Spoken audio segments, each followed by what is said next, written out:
Hello everyone, this is Satpal and you are watching option seller. और जन्माष्टमी की आप सभी को बहुत बहुत शुभकामनाएं। भगवान श्री कृष्ण के आशीर्वाद, उनके ब्लेसिंग्स आपको मिलती रहें और आप हमेशा खुश रहें। तो देखिए, पिछला जो मैंने वीडियो डाला था उसमें मैंने आपको बताया था कि आप फ्यूचर्स को एक रिस्क फ्री ट्रेड किस तरह से बना सकते हो, और मैंने वहाँ पे बताया था कि एक 2 पार्ट का वीडियो होगा। एक पार्ट वो था और सेकेंड पार्ट है वो ये है। तो वहाँ पे मैंने आपको बेसिक उसका जो सेटअप था वो बता दिया था कि कैसे आपको फ्यूचर्स को हैज करना है। जो तरीका मैंने आपको बताया था कि लीप्स को आप यूज़ कीजिए हैज करने के लिए। अब आज का ही वीडियो है, इसमें मैं आपको बताऊंगा कि आप कैसे उसको रिस्क फ्री बना सकते हो, जिसका आप सभी लोग वेट कर रहे हो। तो चलिए अब टाइम वेस्ट नहीं करते, सीधा स्क्रीन के ऊपर चलते हैं और मैं आपको बताता हूं कि कैसे इस फ्यूचर्स को अब आपको रिस्क फ्री बनाना है। और हाँ, एक चीज़ और मैं आपको बता दूं, I would like to thank you all कि पिछले वीडियो में मैंने आपको बताया था कि जैसा कि आप मुझे एडवाइस कर रहे थे, अब मैंने अपने प्रेजेंस है वो इंस्टाग्राम के ऊपर भी कर ली है। तो वहाँ पे जाके आप मुझे फॉलो कीजिए। तो आप में से बहुत सारे लोग वहाँ पे आए और मुझे फॉलो किया, thank you so much for that. और मैं आप सभी को जिन्होंने अभी तक नहीं किया उनको भी इनकरेज करता हूँ कि आप मेरे इंस्टा पे आइए और वहाँ पे भी आप मुझे फॉलो कीजिए। हर रोज़ वहाँ पे भी आपको नई इन्फॉर्मेशन देखने को मिलेगी। तो नीचे मैंने लिंक दे दिया है, लिंक पे जाके आप मुझे इंस्टा पे भी फॉलो कर सकते हो। तो चलिए अब स्क्रीन के ऊपर चलते हैं। तो देखिए, ये मैं आपको स्क्रीन के ऊपर ले आया हूँ और पिछले वीडियो में जो मैंने आपको बताया वो चीज़ मैं यहाँ पर दोबारा रिपीट नहीं करना चाहता। अगर आपने वो वीडियो नहीं देखा है तो पहले वो आप देख लीजिए। तो आज के वीडियो में आपको ये बताऊंगा कि वहाँ पे जो सेटअप बताया था उससे आगे अब इसको रिस्क फ्री हमें कैसे बनाना है। तो चलिए सीधा उसी पे स्टार्ट करते हैं। तो देखिए, अभी अगस्त का मंथ चल रहा है, लेकिन अगस्त की एक्सपायरी होने वाली है। तो फ्यूचर में बाई करूंगा नेक्स्ट मंथ सितंबर का। तो 26 सितंबर को एक्सपायरी है, वहाँ पे एक फ्यूचर है वो मैं यहाँ पे बाई कर लूँगा।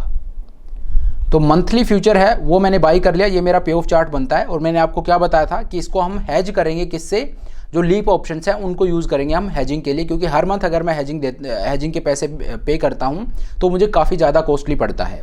तो 25,000 के आसपास का पे चल रहा अभी निफ्टी। तो मैं क्या करूँगा, एट द मनी पे जाऊँगा और वहाँ का एक ऑप्शन बाई कर लूँगा, लेकिन लीप्स में, दैट मीन्स दिसंबर में। दिसंबर के ऑप्शन चेन को मैं ओपन करता हूँ। और एक चीज़ और आप मुझसे पूछ रहे थे, दिसंबर में जब आप हैज बाई करने जाओगे तो देखिए वहाँ पे लिक्विडिटी है वो राउंड फिगर स्ट्राइक में ही आपको मिलेगी कि 25,000 हो गया, 25,500 हो गया, 24,000 हो गया, 24,500 हो गया। इस तरह के जो स्ट्राइक्स है वहीं पर आपको लिक्विडिटी मिलेगी। इन बिटवीन जो स्ट्राइक होते हैं जैसे 25,200 हो गया या 24,800 हो गया, वो जो स्ट्राइक्स होते हैं उन पर आपको लिक्विडिटी नहीं मिलेगी। तो वो आप बाई मत करना। और दूसरा, कभी भी भूल के भी मार्केट ऑर्डर प्लेस मत कर देना वहाँ पे। वहाँ आपको लिमिट ऑर्डर ही प्लेस करना है, क्योंकि बिड आस्क डिफरेंस है वो ज़्यादा होता है। तो बिड आस्क डिफरेंस कई जगह पे 100 पॉइंट का भी आपको देखने को मिलेगा। अगर आपने मार्केट ऑर्डर प्लेस कर दिया तो आपको जैसे आपका ट्रेड एग्जीक्यूट होगा आपको 100 रुपये का वहाँ पे सीधा लॉस दिखेगा। तो जब भी आप लीप ऑप्शंस में ट्रेड करो, क्योंकि हमारे मार्केट में लिक्विडिटी कम होती है, तो वहाँ पर आपको मेक श्योर करना है कि आप लिमिट ऑर्डर ही प्लेस कर रहे हो। भूल कर भी आप मार्केट ऑर्डर प्लेस मत कीजिए। तो मैं क्या करूँगा, 25,000 का एक जो ऑप्शन है वो बाई कर लूँगा, पुट ऑप्शन। ये ट्रेड कर रहा है 528 रुपीज़ पे। इसका एक लॉट मैंने बाई कर लिया। तो अब आप देखिए, ये मेरा पे ऑफ चार्ट बनता है। अब यहाँ पर मैंने आपसे पूछा था कि कैसे हम इसको रिस्क फ्री बना सकते हैं, आप मुझे बताइए। तो आप में से बहुत सारे जवाब मुझे मिले जो कि सही थे और वो होने भी चाहिए। क्योंकि इतने दिन से अगर आप इस चैनल को फॉलो कर रहे हो तो इस चीज़ को हम कई बार डिस्कस कर चुके हैं कि कैसे हमको अपनी कॉस्टिंग को कम करना है। तो सेम यहाँ पे भी हम यूज़ करेंगे। ये कोई रॉकेट साइंस नहीं है, बड़ा आप जितना ट्रेडिंग को सिंपल रखोगे उतना ही अच्छा है। तो जो आप सोच रहे हो बिल्कुल ठीक है कि यहाँ पर मैं क्या करूँगा, मैंने यहाँ पे 528 रुपीज़ मार्केट को पे कर दिए, यही मेरा मैक्सिमम लॉस है, ठीक है। तो मैं करूँगा क्या, ये जो 528 रुपीज़ मैंने मार्केट को पे किया है यही मुझे मार्केट से वापस लेने हैं। अब इसको बोलते हैं कवर्ड कॉल, कि रिस्क फ्री कवर्ड कॉल मुझे सेल करना है। देखिए, जब आप एक स्टॉक को बाई करते हो, कोई भी स्टॉक मान लीजिए आपने 100 रुपये में बाई किया है, अब उसके अगेंस्ट हम एक कवर्ड कॉल सेल करते हैं जो कि रिस्क फ्री होता है। अगर आप वो नहीं कर रहे हो that means you are not doing good, क्योंकि कवर्ड कॉल अगर आप सेल नहीं करते हो तो उससे आपको कोई बेनिफिट नहीं है। कवर्ड कॉल है वो रिस्क फ्री होता है। अगर आप स्टॉक के अगेंस्ट ट्रेड जो स्टॉक आपके पास है उसके अगेंस्ट अगर आप उसको सेल कर रहे हो तो that is totally risk free. तो अगर आपने 100 रुपये पे स्टॉक को बाई किया और उसके बाद आप 110 पे जाके और 1 रुपये का एक कॉल ऑप्शन सेल कर रहे हो, तो वो जो 1 रुपये वो आपकी कॉस्टिंग को कम कर रहा है। अब आपका इस मंथ आपने 1 रुपये में सेल किया, अगले मंथ आपने 1.5 रुपये में सेल किया, उससे अगले मंथ आपने फिर से 1 रुपये का ऑप्शन सेल किया। तो इस तरह से आपकी जो इनिशियल कॉस्टिंग 100 रुपये की थी जहाँ पे आपने स्टॉक को बाई किया था वो अब कम होती जाएगी। अगले मंथ वो 99 की हो जाएगी, अगले मंथ 97.5 की हो जाएगी, उससे अगले मंथ वो 96 की हो जाएगी। तो इस तरह से आप अपनी कॉस्टिंग को कम करते जाते हो, that will eventually increase your profit. तो वो स्टॉक्स में करते हैं, उसको कवर्ड कॉल बोलते हैं। यहाँ पे हम फ्यूचर के अगेंस्ट करेंगे, इसको भी बेसिकली एक कवर्ड कॉल या आप सिंथेटिक कवर्ड कॉल बोल सकते हो। तो यहाँ पे हम कवर्ड कॉल को सेल करेंगे और वो है वो बिल्कुल रिस्क फ्री होगी। क्यों? क्योंकि अगर मार्केट ऊपर जा रहा है, मेरा प्रॉफिट है वो अनडिफाइंड है, और कॉल ऑप्शन में सेल करता हूँ वहाँ पे रिस्क है वो भी अनडिफाइंड होता है। तो अनडिफाइंड जो प्रॉफिट है वो अनडिफाइंड लॉस को काट देता है। तो आप जो कॉल ऑप्शन सेल कर रहे हो वो आपका बिल्कुल रिस्क फ्री होगा। उसमें लॉस देने के लिए आपको मार्केट आपको फ्यूचर्स में प्रॉफिट देगा ही देगा। ठीक है, तो वो आपको यहाँ पे सेल करनी है, लेकिन वो आपको मंथलीज में सेल करनी है। तो सितंबर में मैं जाता हूँ और यहाँ पे देखिए 20-25 डेल्टा से क्लोज आपको नहीं आना है, उससे नियर बाय अगर आप आते हो और मार्केट में एक सही रैली आ जाती है तो फिर जो आपको पोटेंशियल प्रॉफिट है उस पर आपको वो करना पड़ेगा, जो सेक्रीफाइस करना पड़ेगा। तो रिस्क फ्री तो देखिए ये तब भी अगर आप जो आपका फ्यूचर्स का बाइंग प्राइस है उससे 100 पॉइंट ऊपर जाकर भी आप कॉल ऑप्शन सेल करते हो, वो भी रिस्क फ्री है। लेकिन आपके जो फ्यूचर्स का प्रॉफिट है, जो अनडिफाइंड प्रॉफिट आपको हो सकता है, उसको कैप कर देता है। इस वजह से आपको 20 to 25 डेल्टा से नियर बाई किसी भी केस में नहीं आना है। ठीक है, तो यहाँ पे देखते हैं, ये देखिए 20 डेल्टा है 25,800 पे और ये ट्रेड कर रहा है 97.35 पे। तो चलिए इसी का एक लॉट मैं सेल कर देता हूँ। ये मैंने यहाँ पे सेल कर दिया है। अब आप देखिए ये मेरा पे ऑफ चार्ट बनता है। अब देखिए जो ज़्यादातर ट्रेडर होते हैं वो पे ऑफ चार्ट देख के और डिसीव होते हैं। पे ऑफ चार्ट में देखिए जब मल्टीपल एक्सपायरीज इन्वॉल्व हो जाती है, क्योंकि फ्यूचर्स मैंने बाई कर रखा है सितंबर मंथ का मैंने कवर्ड कॉल भी सेल किया, जो मैंने हेजिंग बाय किया वो दिसंबर मंथ की है। तो डिफरेंट एक्सपायरीज यहाँ पे इन्वॉल्व हो रही हैं। तो जो आपको यहाँ पे पीएनएल शो होता है, मैक्सिमम प्रॉफिट मैक्सिमम लॉस या पे ऑफ चार्ट, वो थोड़ा सा हेवायर होता है, तो उसके साथ आपको कोप करना ही पड़ेगा। सो इस चीज़ से आप डिसीव मत होइए कि नहीं यार इसमें मेरा जो मैक्सिमम प्रॉफिट हो तो 10,000 रुपये का ही है, तो इसको करने का कोई सेंस बनता नहीं है, क्योंकि मैक्सिमम लॉस है वो 20,000 का है और ये बोल रहा है कि ये रिस्क फ्री है। सो इससे आपको डिसीव नहीं होना है। और ये जो रिस्क फ्री हम कर रहे हैं ये भी स्टैगर्ड वे में है। ऐसा नहीं है कि मैंने एक ट्रेड लिया और ट्रेड वो पूरा रिस्क फ्री हो गया। मार्केट में रिस्क फ्री नाम की कोई चीज़ नहीं होती, ऐसा बोला जाता है। वहाँ उस जगह पे अगर आप कोई चीज़ को रिस्क फ्री बनाने जा रहे हो तो that is not going to be easy. तो ये एक स्टैगर्ड वे में हमें करना है। स्टैगर्ड वे में करने का मतलब क्या है कि यहाँ पे 528 रुपीज़ मुझे वापस लेने हैं, उसमें से इनिशियली मैंने 97 रुपीज़ वापस ले लिए हैं। ठीक है, अब मुझे कितने लेने, ऑलमोस्ट 100 रुपये मैंने ले लिए हैं। अब मुझे 425 425 रुपीज़ या 430 रुपीज़ ही और लेने हैं इसको रिस्क फ्री बनाने के लिए। तो इस मंथ मैंने 97 रुपीज़ ले लिए हैं। अगले मंथ मैं क्या करूँगा, अगेन 20 डेल्टा का एक कॉल ऑप्शन सेल करूँगा। उससे अगले मंथ अगेन मैं 20 डेल्टा का कॉल ऑप्शन सेल करूँगा। अगर मार्केट ऊपर आता है तो फ्यूचर्स में मुझे प्रॉफिट होगा, और ये जो है इसको अगर मार्केट सरपास भी कर देता है तो भी मुझे डरने की ज़रूरत नहीं है। उस केस में मैं पूरा प्रॉफिट बुक कर लूँगा, I will be in a good profit. लेकिन अगर मार्केट नीचे गिरता है तो 528 रुपीज़ है, ये मेरा मैक्सिमम लॉस है, ये मेरा कम मैं करता जाऊंगा हर महीने की एक कवर्ड कॉल सेल करके।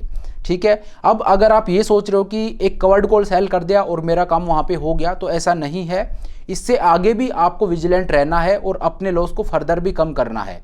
वो कैसे करना है ये मैं आपको बताता हूँ, इसको आप ध्यान से देखिएगा। अगर मार्केट यहाँ से नीचे जाता है, जो आपका दो चीज़ें और हैं यहाँ पर जो आप कर सकते हो।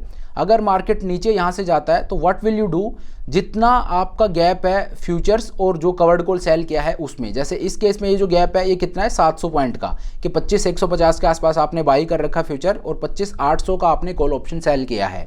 तो जो डिफरेंस है वो ऑलमोस्ट 700 पॉइंट का है। तो जब मार्केट उसका हाफ 700-800 पॉइंट का हाफ कितना हो गया, लेट से 300-400 पॉइंट आप मान के चलिए। जब मार्केट 300-400 पॉइंट नीचे चला जाएगा तो व्हाट विल यू डू, जो आपका फ्यूचर्स का बाइंग प्राइस है वहीं पे आप इस कॉल ऑप्शन को शिफ्ट कर दीजिए। अगर आपके पास एक्स्ट्रा पैसे हैं तो आप एडिशनल कॉल ऑप्शन भी सेल कर सकते हो कि इसको आपको छेड़ना ही नहीं है, और एक और कॉल ऑप्शन आपने सेल कर दिया कहाँ का, जो आपका फ्यूचर्स का बाइंग प्राइस है वहाँ का। जैसे 25,165 मेरा बाइंग प्राइस है, तो 25,100 या 25,200 का एक कॉल ऑप्शन और मैं सेल कर रहा हूँ। और कब सेल कर रहा हूँ, जब मेरे फ्यूचर्स और जो कवर्ड कॉल मैंने सेल किया है उसके हाफ डिफरेंस से और मार्केट नीचे गिर जाए। जैसे यहाँ पे डिफरेंस कितना है 750 पॉइंट का, हाँ ऑलमोस्ट 750 पॉइंट आप मानिए, तो उसका हाफ कितना हो गया 300-400 पॉइंट आप मान के चलिए। अगर मार्केट 300-400 पॉइंट नीचे गिरेगा तो उसके बाद मैं क्या करूँगा, मैं एक और कॉल ऑप्शन सेल करूंगा। और वो कॉल ऑप्शन कौन से स्ट्राइक प्राइस का सेल करूंगा, जो मेरा फ्यूचर्स का बाइंग प्राइस है जहां पे मैंने एंट्री ली है उस स्ट्राइक प्राइस का और मैं एक और कॉल ऑप्शन सेल करूंगा। अब जब एक और कॉल ऑप्शन आप सेल करते हो तो वहां पे आपको मार्जिन की रिक्वायरमेंट बढ़ेगी, एक्स्ट्रा मार्जिन चाहिए होगा। तो अगर आपके पास पैसे की कोई कमी नहीं है, you have enough capital on your table, तो आप वो कर सकते हो। लेकिन अगर आपके पास पैसे की कमी है कि नहीं यार मेरे पास ज़्यादा पैसा नहीं है, तो व्हाट विल यू डू, उस टाइम पे इसमें आपको प्रॉफिट हो रहा होगा 2500 में, इसमें से आप एग्जिट कर लीजिए, इस प्रॉफिट को आप बुक कीजिए और इसको फर्दर नीचे आप शिफ्ट कर दीजिए। उससे होगा क्या, 97 रुपीज़ आपने यहाँ पे जो लिए थे, ये आपका जो नेट क्रेडिट है वो 150 पौने 200 के आसपास हो जाएगा। मतलब 528 रुपीज़ में से 150 या 175 रुपीज़ आप वहाँ पे कवर कर लोगे एक ही मंथ में।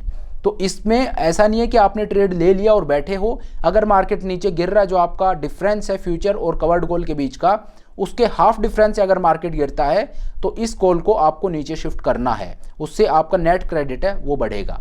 तो ये इस चीज़ में आपको विजिलेंट रहना है।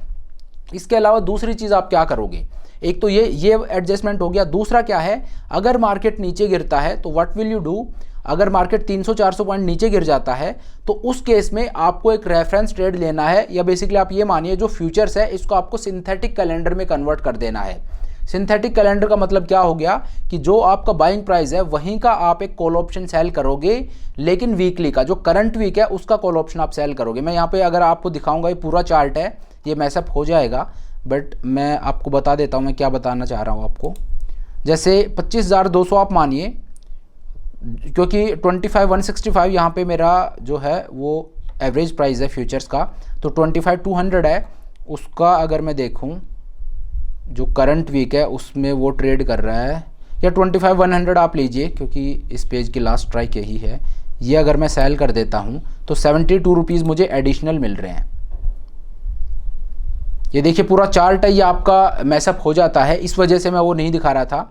बट आप ये मानिए कि ये सेल करने का मेरा लॉजिक क्या है, क्यों मैं ये सेल कर रहा हूँ। इसका लॉजिक ये है कि फ्यूचर्स मैंने बाई कर रखा है, और जब मार्केट नीचे गिरता है 300-400 पॉइंट मार्केट जब नीचे गिरेगा, उसके बाद एक तो मैंने एडजस्टमेंट आपको बता दिया कि एक आप कॉल ऑप्शन सेल करते हो, जो करंट मंथ है उसका आप सेल कीजिए, जो आपके फ्यूचर्स का बाइंग एवरेज है वहीं पे जाके, ठीक है, ये आप कर सकते हो। लेकिन उससे भी बेटर ये है, क्यों उससे बेटर ये क्यों है, क्योंकि आपने करंट मंथ का सेल कर दे, 300-400 मार्केट गिरा उसी में, और आपने करंट मंथ का एक कॉल ऑप्शन सेल कर दिया। अब मार्केट अगर वापस ऊपर आता, आपका प्रॉफिट वो कैप हो जाएगा। लेकिन वीकली को अगर आप सेल करते हो, यहाँ पे थीटा डिके वो आपको बेटर मिलेगा। 72 रुपीज़ यहाँ पे दिखा रहा है, लेकिन मार्केट अगर नीचे जाएगा तो ये फर्दर और कम होगा। 40 रुपये पे अगर आपको मिलते हैं तो रिस्क फ्री आपको प्रॉफिट हो रहा है, क्योंकि 97 ऑलरेडी आप यहाँ पे रिसीव कर चुके हो, और ये आपने 40 रुपये में और सेल किया है, तो ये एक कवर्ड कॉल हो गया। अब मार्केट वापस अगर ऊपर आता है, ये जो है ये बेसिकली एक कवर्ड कॉल हो गया। इसको कवर्ड कॉल, अब उससे आपको कंफ्यूज नहीं होना है कि यार मैंने तो ये कवर्ड कॉल सेल कर रखा है, तो मैं फिर इसको कवर्ड कॉल अगेन क्यों बोल सकता हूँ, क्योंकि एक फ्यूचर के अगेंस्ट अब मैंने 2 लॉट सेल कर रखे हैं, ठीक है। तो देखिए इसीलिए मैं आपको बोल रहा हूँ कि 300-400 पॉइंट अगर मार्केट नीचे गिरता है तो व्हाट विल हैपन कि ये जो आपका ऑलरेडी कवर्ड कॉल था, इसमें आपको लॉस देने के लिए, और मार्केट को इनिशियली 25,165 से और मार्केट्स को 750-800 पॉइंट ऊपर आना पड़ेगा इस ऑप्शन में आपको लॉस देने के लिए, जो कि आपने कवर्ड कॉल सेल किया था। हालांकि इवन और अगर आप पूरे ट्रेड को देखोगे तो यहाँ पे ये रिस्क फ्री है, बट अगर आप इंडिविजुअली देखोगे तो इसमें लॉस कब आएगा, जब मार्केट 25,900 से ऊपर मार्केट जाएगा तो इसमें लॉस आना शुरू होगा। तो मार्केट को 800 पॉइंट मूव करना है इसमें लॉस देने के लिए। लेकिन जब मार्केट 400 पॉइंट ऑलरेडी नीचे जा चुका है, तब मैं एक और ऑप्शन सेल कर रहा हूँ वीकली। तो वहां पे जो वीकली ऑप्शन सेल कर रहा हूं वो अब कवर्ड कॉल की तरह प्ले करेगा। क्यों? क्योंकि अब मार्केट को इस ऑप्शन जो मैंने पहले सेल किया था उसमें लॉस देने के लिए मार्केट को अब 800 पॉइंट मूव नहीं करना है, अब मार्केट को 1200 पॉइंट मूव करना पड़ेगा। तो वो जो स्ट्राइक है वो मार्केट से और ज़्यादा दूर चली गई है। इस वजह से मैं क्या करूँगा, मैं वीकली ऑप्शन एक सेल कर दूंगा कि ये जो ऑप्शन मैंने सेल कर रखा है इसको इसमें लॉस देने के लिए मार्केट को 1200 पॉइंट मूव करना पड़ेगा एक मंथ में, ठीक है। लेकिन मैं यहाँ पे सिर्फ मार्केट को एक वीक ही दे रहा हूँ ये वीकली ऑप्शन सेल करके, कि अब मार्केट को 7 दिन में 1200 पॉइंट मूव करेगा तो यहाँ पे मुझे लॉस हो सकता है, जिसकी संभावना ऑब्वियसली कम होगी कि market within a week और 1200 पॉइंट मूव कर जाए। इवन एक वीक भी मैं मार्केट को नहीं दे रहा हूँ, मैं मार्केट को 3 दिन दे रहा हूँ कि 3 दिन में मार्केट अगर यहाँ पे पहुँचता है तो ही मुझे लॉस हो सकता है, और उसकी संभावना क्योंकि कम है इस वजह से मैं क्या कर रहा हूँ, मैं ये एक वीकली ऑप्शन सेल करूँगा ताकि अब जो इस वीक के लिए मेरा जो कवर्ड कॉल है वो इतनी दूर का नहीं है, पास का है। मैंने मार्केट के साथ एक डील की है कि 25,800 वो दूर है, तो मैं एक और ऑप्शन सेल कर रहा हूँ। ये मैं एक रिस्क ले रहा हूँ और यहाँ पे अगर मार्केट ऊपर आता है तो 25,100 है, ये मेरा रिस्क फ्री हो जाता है क्योंकि फ्यूचर है वो पहले इसको हैज कर रहा है। ये तो दूर है और थर्सडे को इसमें से मैं वैसे भी एग्जिट हो जाऊंगा। जैसे मैं इसमें से एग्जिट होता हूँ, ये जो ऑप्शन है ये अगेन मेरा कवर्ड कॉल हो जाएगा। तो ये जो है इसको हम रेफरेंस ट्रेड बोलते हैं। इसको बेसिकली हम सिंथेटिक कैलेंडर भी बोल सकते हैं क्योंकि यहाँ पे मैं कॉल ऑप्शन से इसको हैज नहीं कर रहा हूँ। जो मैंने बाई किया है वो मैंने फ्यूचर्स को बाई किया है। तो ये तरीका है जिससे आप अपना जो फ्यूचर्स है उसको रिस्क फ्री बना सकते हो। ये दो एडजस्टमेंट है। मेनली आपको करना क्या है, ये मैं हटा देता हूँ, इससे जो पूरा चार्ट है वो मैसअप हो रहा है। मेनली आपको करना क्या है, यहाँ पे सबसे पहले आपको हर मंथ का एक 20 to 25 डेल्टा का कॉल ऑप्शन सेल करना। आई नो थोड़ा सा कंफ्यूजिंग आपको लग रहा होगा, थोड़ी सी एडवांस चीज़ ये है, लेकिन वीडियो को एक बार रिपीट करके देखोगे आपको समझ आ जाएगा। तो सबसे पहले आपको क्या करना है, एक कवर्ड कॉल सेल करना है करंट मंथ में जाके, लेकिन उसका डेल्टा है वो 20-25 से ज़्यादा नहीं होना चाहिए। ठीक है, वो कॉल ऑप्शन आपने सेल कर दिया। अब वो सेल करके आपको बैठे नहीं रहना है। अगर मार्केट नीचे गिरता है, आपका जो डिफरेंस है जहाँ पे आपने फ्यूचर्स को बाई किया है और जो कवर्ड कॉल आपने सेल किया है उसके बीच का आप डिस्टेंस देखिए कि आपने 700 पॉइंट दूर सेल किया, 800 पॉइंट दूर सेल किया है। जितना भी दूर आपने सेल किया है उसका हाफ जब मार्केट नीचे गिर जाए, यहाँ पे इस केस में 800 पॉइंट दूर सेल किया था, तो अगर मार्केट 400 पॉइंट नीचे गिरेगा तो वहाँ पे मैं क्या करूँगा, अगर मेरे पास कैपिटल है तो मैं एडिशनल एक कॉल ऑप्शन सेल करूँगा जो मेरा फ्यूचर्स का बाइंग प्राइस है वहाँ पे। और अगर आपके पास पैसा नहीं है तो कोई बात नहीं, आपने जो कॉल ऑप्शन सेल कर रखा था उसमें आपको प्रॉफिट हो रहा होगा, वो प्रॉफिट आप बुक कीजिए और उसको उठा के नीचे शिफ्ट कर दीजिए। ये मेरा पहला एडजस्टमेंट है। इसके अलावा दूसरा एडजस्टमेंट मैं क्या करूँगा, मैं एक वीकली ऑप्शन, एक रेफरेंस ट्रेड यहाँ पे लूँगा। जो मेरा फ्यूचर्स है उसका जो बाइंग प्राइस है वहीं का एक जो करंट वीक है जिसमें अभी 2-3 दिन बचे होंगे एक्सपायरी के, उसी का कॉल ऑप्शन सेल कर दूंगा कि मार्केट अगर नीचे जाता है तो जो मेरा ओरिजिनल जो मैंने कवर्ड कॉल सेल किया था उसमें तो मुझे प्रॉफिट हो ही रहा है, लेकिन ये जो अब नया ऑप्शन मैंने सेल किया है वीकली, इसमें भी मुझे प्रॉफिट हो रहा है जो कि मेरे नेट क्रेडिट को बढ़ा रहा है। और अगर मार्केट रिवर्स होकर ऊपर आता है तो जो मैंने दूर का कवर्ड कॉल सेल किया है वो अभी काफ़ी दूर है, तो उससे पहले जो मुझे हैज है, जो करंट वीक का ऑप्शन मैंने सेल किया है उसकी हैजिंग जो फ्यूचर्स है वो पहले उसको प्रोवाइड कराएगा। और 3 दिन के बाद जैसे मैं उसमें से एग्जिट होऊंगा, जो मेरा दूर का ऑप्शन है उसकी हैजिंग अगेन फ्यूचर करने लग जाएगा। तो ये 2 एडजस्टमेंट हैं जिनसे आप अपने फ्यूचर्स को रिस्क फ्री बना सकते हो। तो चलिए अब आज के इस वीडियो को यहीं पे ख़त्म करते हैं। अगर आपको थोड़ा कंफ्यूजिंग लगा है तो वीडियो को दोबारा से आप रिपीट करके देख सकते हो, और अगर आपकी कोई क्वेरी होती है तो आप मुझे कमेंट करके भी बता सकते हो। अपार्ट फ्रॉम दैट अगेन मैं आपको दोबारा याद दिलाना चाहता हूँ कि अगर आपने मुझे अभी तक इंस्टा पे फॉलो नहीं किया है तो नीचे मैंने लिंक दे दिया है, लिंक पे जाके आप मुझे इंस्टा पे भी फॉलो कर सकते हो। तो चलिए, thank you so much for watching the video. I hope ये वीडियो आपको पसंद आया होगा। अगर वीडियो अच्छा लगा तो मेक श्योर आप वीडियो को लाइक करें, चैनल को सब्सक्राइब करें। This is Satpal signing off.